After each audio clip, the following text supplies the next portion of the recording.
નમસ્કાર, BBN news ચેનલમાં આપનું સ્વાગત છે. હું છું કવિતા પંચાલ ને હવે જોઈએ આજના સમાચાર.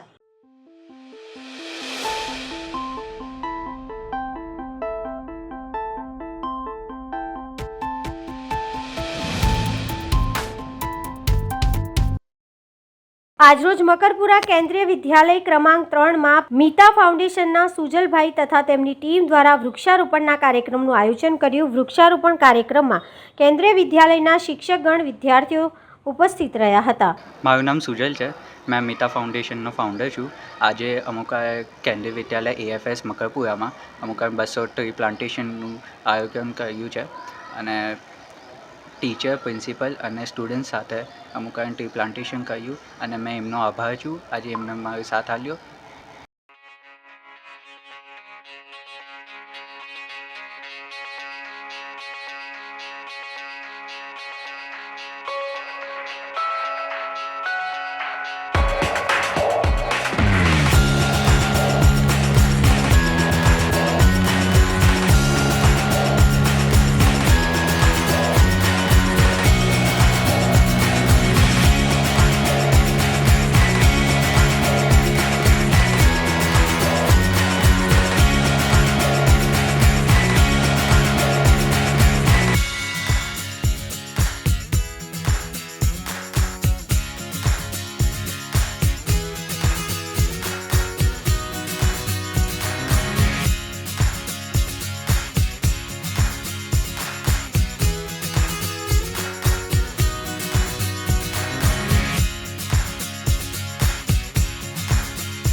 ડભોઈ પીઆઈ SJ વાઘેલાઓની સૂચનાના આધારે પોલીસ જવાનો કરનેટ પાણીની ટાંકી નજીક વોચ રાખી બાતમીના આધારે ટ્રક આવતા ચેકિંગ કરી કુલ 3,330 નંગ વિદેશી દારૂની બોટલો કિંમત ₹6,27,150નો મુદ્દામાલ મળી આવ્યો હતો. આઈસર ટ્રક ચાલકની ધરપકડ કરી તેનું નામ પૂછતા પોપટભાઈ અંબુભાઈ રાઠવા, રહેઠાણ તાલુકો કવાડ, છોટાઉદેપુર અને વદેસિંહભાઈ ગેવજીભાઈ નાયક, મોટી ચીખલી, કવાડ, છોટાઉદેપુરની ધરપકડ કરી આઈસર ટ્રક અને મોબાઈલ તેમજ દારૂ મુદ્દામાલ કુલ 14,27,650નો મુદ્દામાલ કબજે કરી કાયદેસરની કાર્યવાહી હાથ ધરી છે.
ડભોઈમાં આંગણવાડીના પ્રાંગણ્યમાં જ ગંદકીનો માહોલ. ડભોઈના દેસાઈ યાર્ડ વિસ્તારમાં આવેલી આંગણવાડી નંદઘરની બહાર ગંદકીના દ્રશ્યો. ડભોઈ રેલવે સ્ટેશન પાસે આવેલ દેસાઈ યાર્ડ વિસ્તાર આંગણવાડી નંદઘરમાં 23 જેટલા બાળકો અભ્યાસ માટે આવે છે. ગંદકી અને દૂષિત પાણી ભરાયેલા જોવા મળ્યા. ગંદકીના કારણે વાલીઓ બાળકોને આંગણવાડી મોકલવા અંગે અનુભવે છે ચિંતા.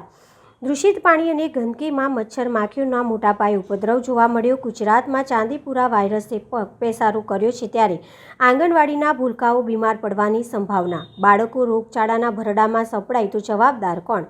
વારંવાર રજૂઆતો છતાં નગરપાલિકા તંત્ર નિંદ્રાધીન જોવા મળી રહી છે. ગંભીર રોગચાળો આંગણવાડીના ભૂલકાઓને બાનમાં લે તે પહેલા નગરપાલિકા તંત્ર સક્રિયતા દાખવે તે જરૂરી છે. મોડી બાગોલ બહાર આવેલ દેસાઈ વિસ્તાર જ્યાં નંદઘર આંગણવાડી આવેલી છે, જ્યાં 4 વિસ્તારના છોકરાઓ અભ્યાસ માટે આવતા હોય છે. સોનેશ્વર પાર્ક, વસાઈવાલા જીન, ઈદગાહ અને દેસાઈયાર્ડ. આ વિસ્તારમાં આંગણવાડીની બિલકુલ બહાર કચરો અને ગંદકી હોવાના કારણે મચ્છરોનો અભાવ થઈ રહેલ છે. મચ્છરો વધી રહ્યા છે. બાળકો અંદર ભણવા આવે છે. બહેનોને વાલીઓએ વારંવાર કમ્પ્લેન કરી. બહેનોએ પણ નગરપાલિકામાં અરજી કરી. અરજી કરવા બાદ નગરપાલિકાવાળા આવી દેખી જતા રહે છે. કામગીરી હજુ કંઈક મુકમ્મલ થઈ નથી. સાફ સફાઈ કરી જતા રહે છે. મારી એક જ માંગ છે કે આ વિસ્તારમાં નંદઘર પાસે જે કંઈક પણ કચરો છે કે જે કંઈક પણ ગંદકી છે તે દૂર કરે. ને અત્યારે હાલમાં ચાંદના વાયરસ ચાલી રહ્યું છે, જે નાના બાળકોના સાથે તકલીફ થઈ રહી છે.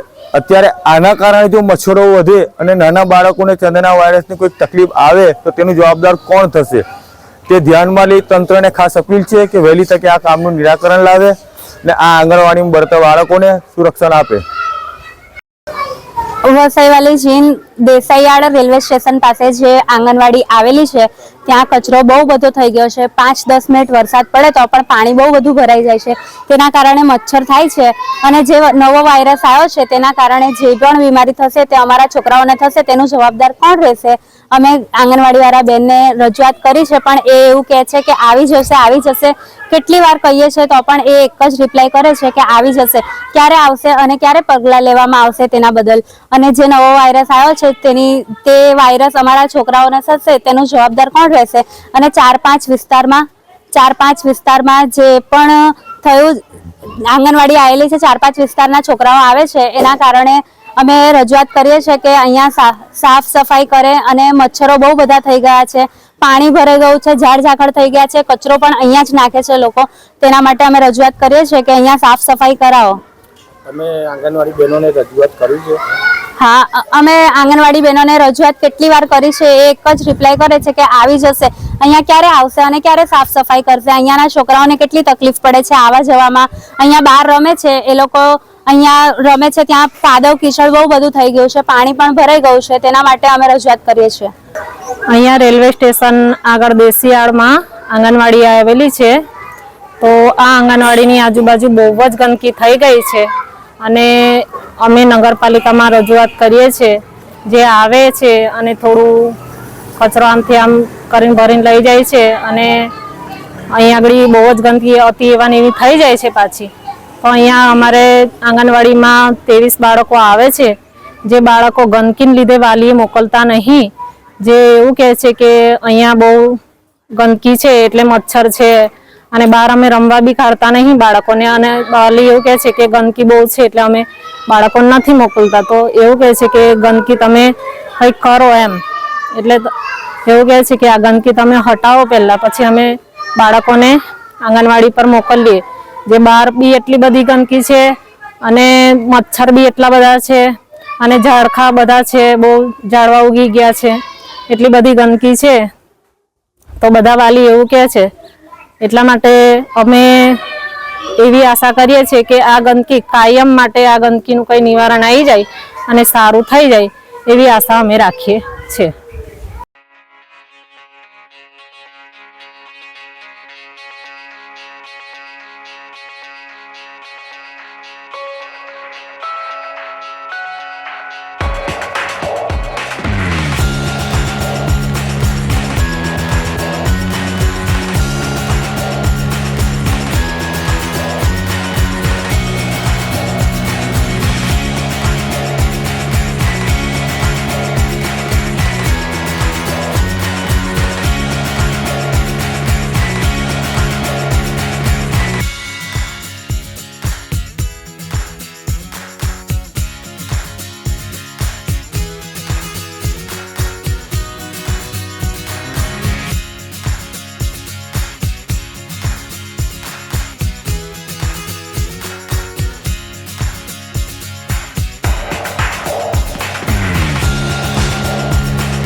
નારાયણ સ્કૂલની દિવાલ ધરાશય. નારાયણ સ્કૂલ ગુરુકુળ 4 રસ્તા વાઘોડિયા રોડ બાલ્કનીની છત ધરાશય.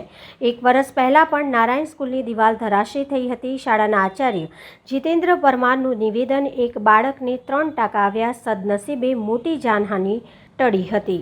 દિવાલ પડી છે તો હું તરત દોડ્યો, કારણ કે આ ગેટ બંધ હતું. તરત હું આવી ગયો અને છોકરા થોડા દોડાદોડી કરતા હતા. ભાઈ તરત જ પછી હું અને બીજા સ્કૂલના ટીચરો હતા એટલે તરત બધા છોકરાઓને રેસ્ક્યુ કર્યું અને તરત બધા પોતાને સાયકલો લઈને ઘેર મોકલી દીધા. એક જ છોકરાને નોર્મલ ઈજા થઈ છે. બાજુમાં ડોક્ટર પાસે ડ્રેસિંગ કરાવીને એમની ઘેરે વાલીને બોલાવીને ઘેરે મોકલી દીધો છે.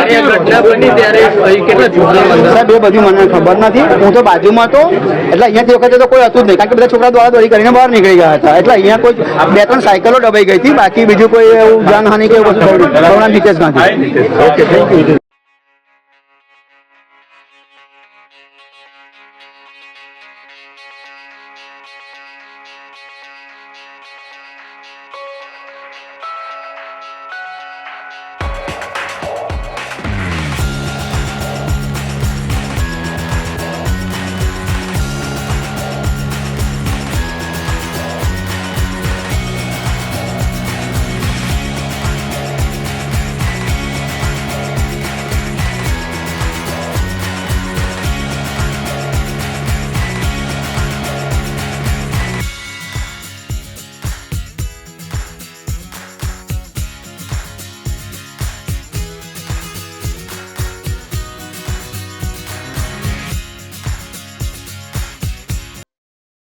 સ્થાયી સમિતિમાં 3 કામોને મળી મંજૂરી. વડોદરા મહાનગરપાલિકાની સ્થાયી સમિતિ બેઠક આજે પાલિકા ખાતે મળી હતી, જેમાં ફક્ત 3 કામો અને 1 વધારાનું કામ મળી 4 કામોને મંજૂરી અર્થે મૂકવામાં આવ્યા હતા, જેમાંથી 1 કામને મુલતવી કરી 3 કામોને મંજૂર કરવામાં આવ્યા છે. આજની આ બેઠકમાં મુખ્યત્વે વર્ષ 2024-25ના મિલકત વેરામાં વળતર આપવાની એડવાન્સ વેરા રિબેટ યોજનાના કામે તારીખ 20/7/2024ના રોજ પૂર્ણ થાય છે. તેની મુદત 21/7/2024થી 5/8/2024 સુધી શરતો સાથે લંબાવવા સામાન્ય સભાની મંજૂરીની અપેક્ષાઓ મંજૂર કરવામાં આવ્યું છે. આ સાથે વડોદરા મહાનગરપાલિકામાં ઇન્ફોર્મેશન એન્ડ ટેકનોલોજી વિભાગમાં મંજૂર થયેલા ડેટા કલેક્ટરની 3 જગ્યા તથા ઈડીપી સુપરવાઇઝરની 1 જગ્યા રદ કરી તેના બદલે સોફ્ટવેર પ્રોગ્રામર વર્ગ 3ની 4 તથા સર્વર એન્ડ નેટવર્ક એડમિનિસ્ટ્રેટર વર્ગ 3ની 2 નવીન જગ્યા ભરવાના કામને પણ મંજૂરી આપવામાં આવી છે. કેટલ ન્યુસન્સ કંટ્રોલ ડિપાર્ટમેન્ટના તદ્દન હંગામી ધોરણે કરાર આધારિત ઉચ્ચતમ વેતન નિયુક્ત થયેલ કર્મચારીઓની મુદતમાં 11 માસનો વધારો કરવા તેમજ ભવિષ્યમાં જરૂરી જણાય તો મુદતમાં વધારો કરવાના કામને પણ મંજૂરી આપવામાં આવી છે. જ્યારે વર્ષ 2023-24નો ઓડિટ રિપોર્ટ વધુ અભ્યાસ અર્થે મુલતવી કરવામાં આવ્યો છે. આજે સ્થાયી સમિતિની બેઠકમાં 3 રેગ્યુલર પ્રપોઝલ અને 1 વધારાની પ્રપોઝલ ચડાવવામાં આવી હતી.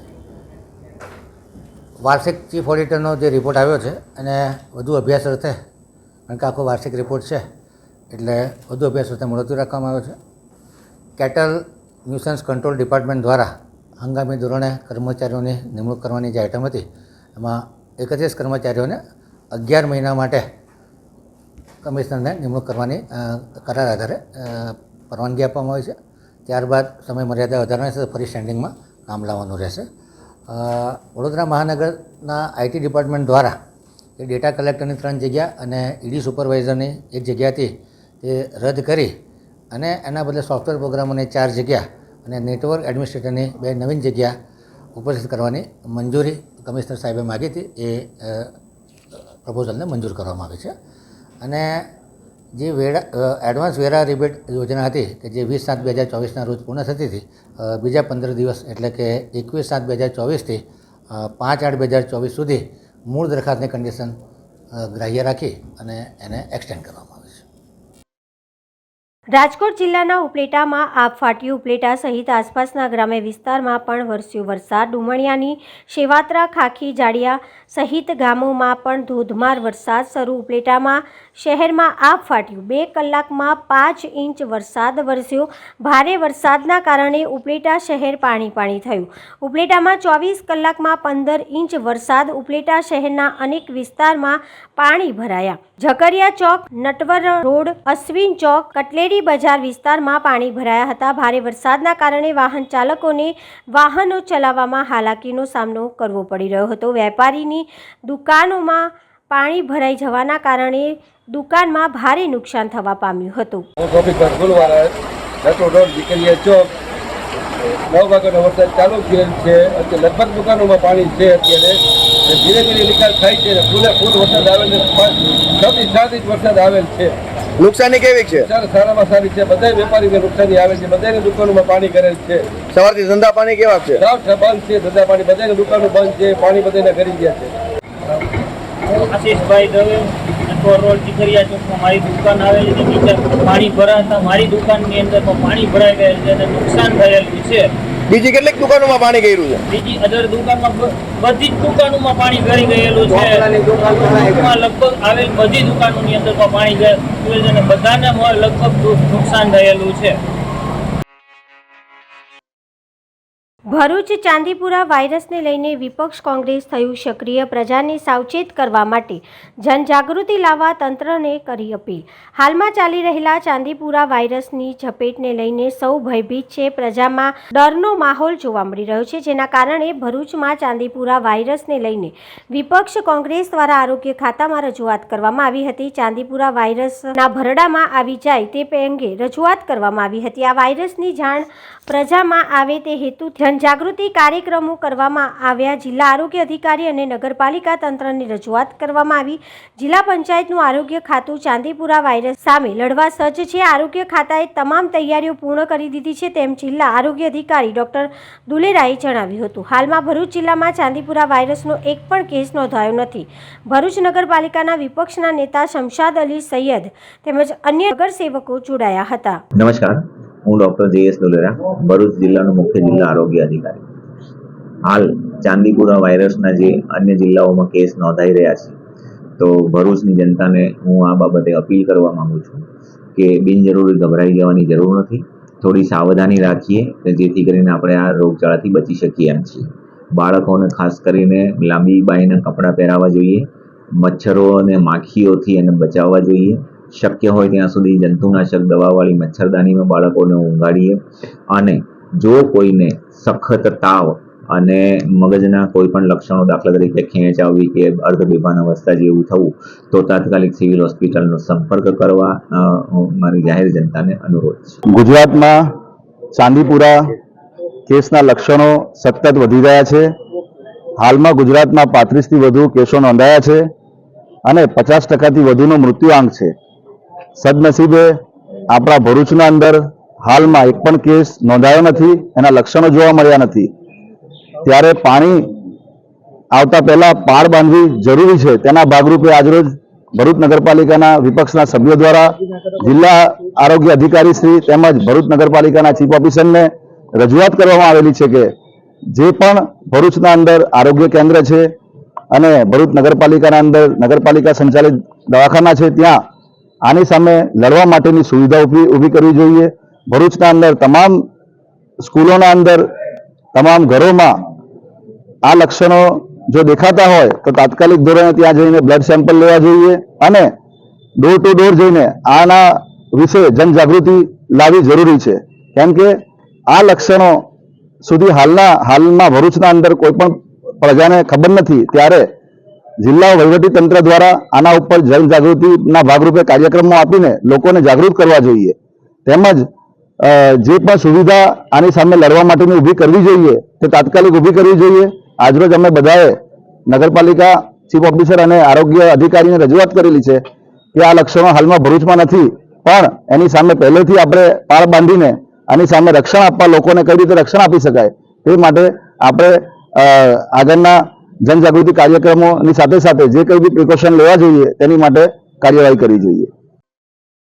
જામનગર વેજનાથ મહાદેવના સાનિધ્યમાં જયા પાર્વતી વ્રતની કુમારિકાઓ દ્વારા વ્રતનો પ્રારંભ કરવામાં આવ્યો. અખંડ સૌભાગ્યવતીની કામના સાથે સુખ શાંતિ સમૃદ્ધિ માટે કુમારિકા બહેનોના વ્રતનો ઉત્સાહભેર પ્રારંભ. અષાઢ સુદ 13થી પ્રારંભ થયેલા જયા પાર્વતી વ્રત અષાઢ વદ 30 સુધી ચાલતા વ્રતમાં કુમારિકાઓ દ્વારા સતત 5 વર્ષ સુધી વ્રતધારી બહેનો દ્વારા 10 વર્ષથી લઈને 30 વર્ષ સુધી નિરંતર શિવ પાર્વતીજીનું પૂજન દર્શન અર્ચન કરે છે. સતત 5 દિવસ સુધી મોડો આહાર ગ્રહણ કરી કઠોર અનુષ્ઠાન કરતી બાળાઓ દ્વારા અખંડ સૌભાગ્ય માટે યથાશક્તિ દાન દક્ષિણા આપી બ્રહ્મભોજન કરી વ્રતની પૂર્ણાહુતિ ઉજવણું કરાય છે. 5 દિવસ મોડો આહાર, જાગરણ, પ્રભુ સ્મરણ, ભજન કીર્તન દ્વારા અનુષ્ઠાન કરતી બાળાઓએ આજે શ્રી વેજનાથ મહાદેવના સાનિધ્યમાં જયા પાર્વતી વ્રતનો પ્રારંભ કર્યો હતો. સત્યમેવ જયતે. આજે કોંગ્રેસના 5 આગેવાનોના જામીન મંજૂર કરવા બદલ નામદાર હાઈકોર્ટનો આભાર.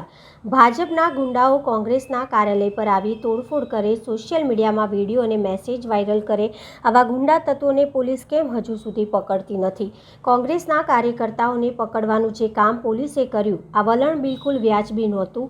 મુદ્દાસર દલીલો અને એવિડન્સ સાથે રજૂઆત કરી ન્યાય અપાવો તે બદલ વિદ્વાન વકીલ શ્રી હૃદય બુચનો તથા અમારી લીગલ ટીમના સભ્યોનો આભાર. હું હૃદયપૂર્વક ખુશી વ્યક્ત કરું છું કે સંપૂર્ણ ભારતીય જનતા પાર્ટીની મનમાનીના કારણે અમારા 5 કાર્યકર્તાઓ જેલમાં. કહેવાય છે દરબાર મેં ઉપર વાલે કે દેર હૈ અંધેર નહીં. આજે ન્યાય મળ્યો છે, થોડો વિલંબ જરૂર થયો. નામદાર હાઈકોર્ટનો આભાર માનીશ. સત્યમેવ જયતે. આજે નામદાર હાઈકોર્ટે જે સામા પક્ષેથી બિન પાયાદાર તથ્ય વગરની દલીલો નહીં સ્વીકારીને એક વ્યાજબી રીતે કોંગ્રેસ પક્ષના 5 અમારા આગેવાનોના જામીન મંજૂર કર્યા છે. કાયદાની પરિભાષામાં બહુ સ્પષ્ટ છે કે તપાસનીશ અધિકારી અને એજન્સી પોલીસ એ તટસ્થ હોવા જોઈએ. એમનું કામ એમણે નિષ્ઠા અને પ્રમાણિકતાથી બજાવવું જોઈએ. અમારા કાર્યાલયે સવારમાં અંધારામાં આવીને તોડફોડ કરીને જાય, પોતાના સોશિયલ મીડિયામાં લખે કે મેં તાંડવ મચાવ્યું છે. તાંડવ એટલે રાયોટિંગ થાય, એમને પકડવાના નહીં. બપોરે મેસેજ ભાજપવાળા વાયરલ કરે કે કોંગ્રેસ ઓફિસે હલ્લાબોલ કરવા જવું છે. અમે પોલીસને જાણ કરીએ, કંટ્રોલને, કે ભાઈ આ વાયરલ મેસેજ થયો છે, અમારા કાર્યાલય ઉપર આ સવારે તોડફોડ કરી ગયા, પાછા આવવાની વાત કરે છે, બંદોબસ્ત રાખવા અમને પકડો. કોઈ પણ જાતની પરવાનગી વગર ભાજપના કાર્યકર્તાઓ આવે. અમારા કાર્યકર્તાઓને ખબર પડે કે સવારે તોડફોડ કરી ગયા છે અને પાછા આવવાના છે. અમારા બધા જ જાબાજ કાર્યકર્તાઓને દિલથી અભિનંદન આપું છું. રાહુલ ગાંધીજી કહે છે બબ્બર શેર. વગર બોલાવે અમારા કાર્યકર્તાઓ ત્યાં એકત્રિત થયા કે અમારી ઓફિસનું અમે રક્ષણ કર્યું. તટસ્થ પત્રકારનું માથું ફૂટ્યું, એની વિડીયો વાયરલ થઈ કે પોલીસ કંઈ કરતી નથી, ભાજપવાળાને મદદ કરે છે, મારું માથું ફૂટ્યું છે, તાંડવ ચાલી રહ્યો છે. આ જ્યારે કહે 1 કલાક સુધી આવો તમાશો ચાલવા દેવામાં આવે અને પછી જ્યારે વાત આવે પકડવાની, તો જેમણે ફરજમાં રૂકાવટ કરી છે, મારી પાસે વિડીયો છે, ભાજપના એ ગુંડાઓને પોલીસના ડબ્બામાંથી દાદાગીરી કરીને ભાજપના એક ધારાસભ્યનો દીકરો ઉતારે, એને નહીં પકડવાના. જે પકડાયેલા છે ડબ્બામાં એને પોલીસ સ્ટેશન લઈ જઈને જવા દેવાના. અને કોંગ્રેસના કાર્યકર્તાને એરેસ્ટ કરવાનું જે કામ કર્યું છે, હું ચોક્કસ હજી સ્પેશિયલ ક્રિમિનલ કરીશ. હું સુપ્રીમ કોર્ટ સુધી પણ જઈશ. જે વલણ રહ્યું છે એ બિલકુલ વ્યાજબી નથી. કેમ હજી સુધી ભાજપનો એક પણ કાર્યકર્તા તમે પકડતા નથી? અમે તો તમને કહ્યું હતું કે આવો ને ફરજ બજાવો. તમે તમારી ફરજ બજાવી નહીં, પોલીસ તંત્રએ. અને અમારા માણસોને તમે આટલા દિવસ અંદર રાખવાની વાત કરતા હતા. આજે પણ જે રીતે ઇન્વેસ્ટિગેશન ઓફિસર સાવ ખોટી રીતે ગઈકાલે કોર્ટમાં હાજર હતા, છતાં ભાગી જવાનું કે ડેટ પડી જાય લાંબી. નામદાર હાઈકોર્ટનો આભાર માનીશ કે નામદાર હાઈકોર્ટે લાંબી ડેટ ના આપી. આજે આઈઓને હાજર રહેવું પડ્યું અને ત્યારે પણ મિસગાઈડ કરવાના પ્રયત્નો. નામદાર હાઈકોર્ટ, અમે એને માય લોર્ડ કહીએ છીએ એ રીતે એમણે એક ઈશ્વરીય દ્રષ્ટિ રાખીને પરિસ્થિતિ જોઈને 5-5 જામીન આપ્યા છે. અમારા એડવોકેટ હૃદયભાઈ બુચ કોંગ્રેસ પક્ષના અમારા કાર્યકર્તાઓથી એપિયર થયા હતા. ખૂબ સારી મુદ્દાસરની એમણે દલીલો કરી. હૃદયભાઈ બુચનો આભાર માનું છું. અમારી આખી લીગલ ટીમ, ભાઈ શ્રી પંકજભાઈ ચાપાનેરી, ભાઈ ઇકબાલ શેખ, ભાઈ યોગેશભાઈ, ભાઈ શ્રી નિકુંજ બલ્લર, નામ ગણાવું તો ઘણા બધા, અને નીચેની કોર્ટમાંથી ભાઈ શ્રી ગુલાબ ખાનભાઈ અને એમની ટીમના મિત્રો સતત મને આ લડત દરમિયાન સહયોગ આપ્યો છે. એમનો પણ હું સૌ વકીલ મિત્રોનો આભાર માનું છું. આગળ પોલીસ નિષ્પક્ષતાથી કામ કરે, એ પ્રજાના સેવકો છે. કોઈ પોલિટિકલ પાર્ટી પાવરમાં આવે એના નોકરો નથી. જ્યારે અમે કહ્યું કે સવારમાં તોડફોડ કરી છે અને ત્યારે જ ઉઠાવીને રાયોટિંગ્સમાં અંદર નાખ્યા હોત તો બપોરે કોઈ હિંમત ના કરે. બપોરે આવે છે એના મેસેજ વાયરલ, પથ્થરબાજી કરવા આવે છે એવા મેસેજ. અમે પોલીસ કંટ્રોલને કહ્યા પછી વગર મંજૂરી આવતા લોકોને અમારા ઓફિસના રસ્તે શું કામ વળવા દે? આશ્રમ રોડથી જ એને પકડીને લઈ જવા જોઈએ. અમને તો ક્યારેય તમે આંદોલન કરવા દેતા નથી. વગર મંજૂરી આ ગુંડાઓ આવ્યા, એને કેમ પોલીસે આવવા દીધા? પોલીસ તોહમતદારના કઠેરામાં જરૂર છે. 121 એટલે કે ફરજમાં રૂકાવટ કેવી રીતે અમારા સામે લાગે ભાઈ? ફરજ બજાવવા તો અમે તમને બોલાવ્યા હતા, તમે તમારી ફરજ બજાવી નહીં. ભાજપ વાળાએ તમારા પર પથ્થરમારો કરે, ફરજ બજાવવા ન દે, અને ઉલટો ચોર કોટવાળને દંડે. પણ આ વખતે હું આ લડતને સંપૂર્ણ લોજિસ્ટિકલ એન્ડ સુધી લઈ જવા માંગુ છું કે ભવિષ્યમાં કોઈ પોલીસ તંત્રના અધિકારી કે કર્મચારી પણ મનમાની ન કરે. પકડો હવે. એક પણ કેમ હજી ભાજપ વાળાને નથી પકડ્યું? કોંગ્રેસ વાળા જ તમને દેખાય છે. હવે એક પણ કોંગ્રેસના કાર્યકર્તા ઉપર આ રીતે કરશે તો છે અદાલતો, આવડે છે, અમે કરીશું. તો આ હતા આજના સમાચાર. આવતીકાલે ફરી મળીશું આ ચેનલ પર આ સમય. ત્યાં સુધી સમગ્ર BBN ન્યૂઝ ચેનલની ટીમને રજા આપશો. નમસ્કાર.